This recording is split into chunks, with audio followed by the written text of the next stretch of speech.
Spartacus is one of those names that feels bigger than the man, part legend, part warning label. But if you strip away the modern slogans and movie speeches, what's left is even more interesting. A skilled leader trying to keep thousands of terrified people alive while the most powerful state in the Mediterranean tightened the noose. His revolt wasn't a clean freedom versus tyranny story. It was leadership under pressure, built from hunger, fear, and a chain of brutal choices that got worse the longer the war lasted. We also need to admit something up front. Almost everything we know about Spartacus comes from Roman writers. They weren't on his side. They didn't interview his followers. They didn't preserve his speeches. So the picture we get is filtered through enemies who were embarrassed that an enslaved gladiator army humiliated them again and again. That makes the facts sharper in some places, battles, dates, commanders, and foggier in others, motives, internal debates, the man himself. Spartacus was probably a Thracian, someone from the Balkans, on the edges of the Roman world. Some sources hint he served as a soldier at some point, which matters, because the Spartacus who appears in 73 BCE doesn't behave like a desperate brawler. He behaves like someone who understands discipline, movement, reconnaissance, and how to turn terrain into a weapon.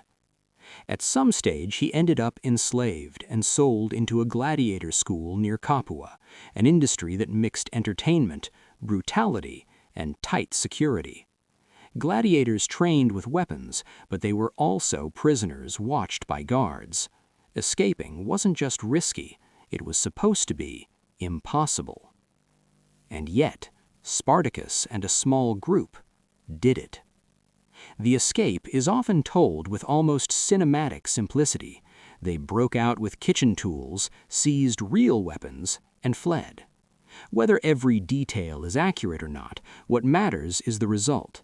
A tiny band of fugitives suddenly had momentum. Momentum is everything in the first days of a revolt. Once you have it, people join you. Once you lose it, you get hunted down, one by one. Two other names appear early, Crassus and Enomus, leaders with their own followings and reputations. From the start, this wasn't a neat, single-command army. It was a coalition of groups with different languages, backgrounds, and priorities.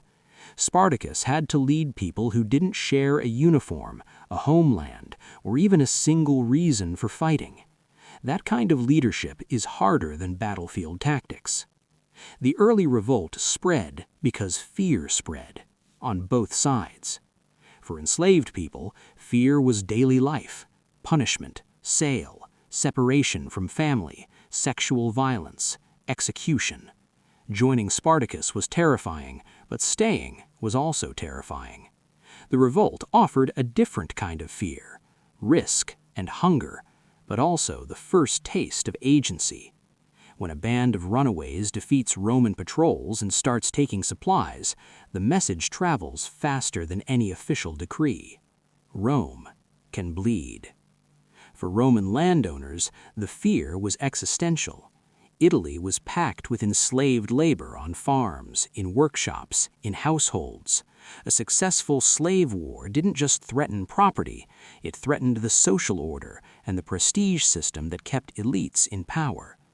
That fear shaped Rome's response, first dismissive, then panicked, then absolutely ruthless. Early Roman forces treated the revolt like a policing problem. That was a mistake. Spartacus's band took refuge on Mount Vesuvius. A Roman commander blocked the obvious routes down and assumed the rebels were trapped. Spartacus did what good commanders do when the plan collapses. He looked at the landscape, found an option nobody expected, and moved. Accounts describe the rebels lowering themselves down steep ground using improvised ropes, possibly vines, and attacking from an unguarded direction. Whether the vines detail is literal or embellished, the tactical point is clear. He turned a siege into an ambush. That single win mattered because it announced competence. People don't join a doomed rebellion, they join a rebellion that looks like it might win. From there, the revolt snowballed. The rebel army raided for weapons and food, defeated multiple Roman detachments, and grew into something that couldn't be ignored. Tens of thousands moving across southern Italy, forcing Rome to respond with real armies. Here's where leadership gets ugly. A runaway army isn't automatically a fighting force. It's a moving city of frightened people. Fighters, followers, camp servants, rescued families, opportunists. Discipline is fragile, supplies run out, arguments turn into knives, and every victory brings more recruits who may not obey anyone. Spartacus had to impose order without the legal tools Rome had. He couldn't rely on pay, citizenship promises, or a stable chain of command. He had to rely on authority earned through results and fear. That's an uncomfortable truth, but it's common in insurgencies and breakaway armies. If you can't enforce rules, you dissolve. Some sources suggest the rebels executed captives, forced prisoners to fight, and punished internal betrayal harshly. Even if the details vary, the pattern fits the logic of survival. When you're hunted, you can't afford loose ends. And Spartacus, unlike later romantic versions, was not playing at rebellion. He was building a machine that had to move, eat, and fight under constant pursuit. The biggest question about Spartacus is simple. What was he trying to do? One plausible answer is that he wanted to get out of Italy, march north, cross the Alps, and let people disperse back to their homelands. That plan has a brutal clarity. You don't defeat Rome with a slave army. You escape Rome while you still can. But large parts of his force didn't necessarily want escape. Some wanted plunder. Some wanted revenge. Some may have believed, after so many victories, that Rome could be beaten or at least humiliated into concessions. And different ethnic groups within the army had different instincts about where home even was. This is where leadership becomes political. Spartacus wasn't commanding a single unit. He was negotiating a moving coalition.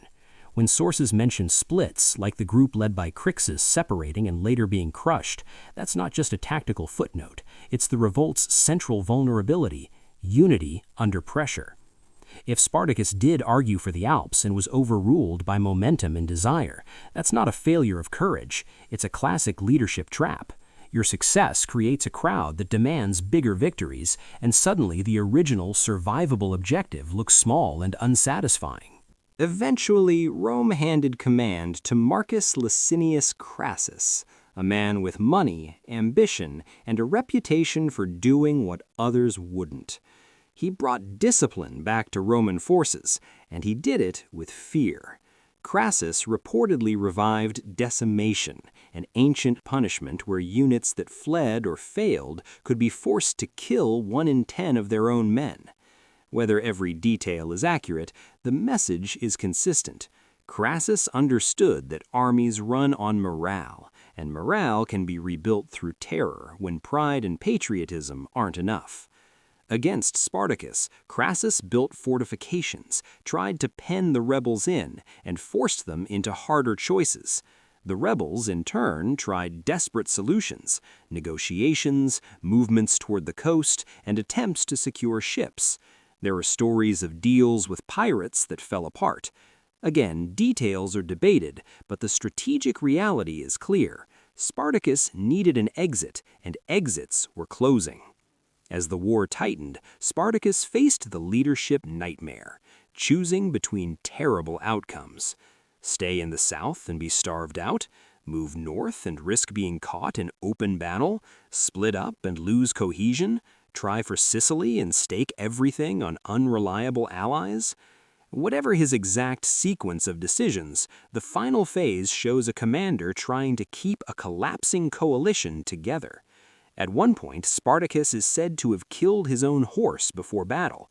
Symbolic, maybe propaganda, but it captures a real mindset: no retreat, no escape, only fighting through. The last battle was slaughter. Spartacus fought at the front, was wounded, and disappeared into the chaos. His body, according to several accounts, was never found, a detail that turned a man into a myth almost immediately. And then came Rome's lesson to Italy: mass crucifixion. thousands of captured rebels were nailed to crosses along the Appian Way, a road meant to be seen. This wasn't just punishment, it was communication. Rome was telling every enslaved person and every wavering landowner, this is what happens when the order breaks. So who was Spartacus, really? Not a saint, and not just a symbol.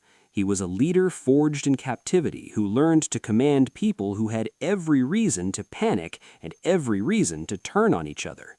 He fought Rome with improvised logistics, captured weapons, and the most dangerous resource of all, hope. But hope in war is never pure. To keep thousands alive, Spartacus likely had to threaten deserters, make brutal examples, take supplies by force, and accept that civilians would suffer. He was fighting an empire that ran on slavery, and he was doing it with an army that could only exist through constant motion and constant taking. In the end, the revolt failed, but it exposed a crack in Roman confidence. It showed that Rome's control depended not only on legions, but on fear. Fear of punishment, fear of disorder, fear of the people it exploited realizing for a moment that the masters could be beaten.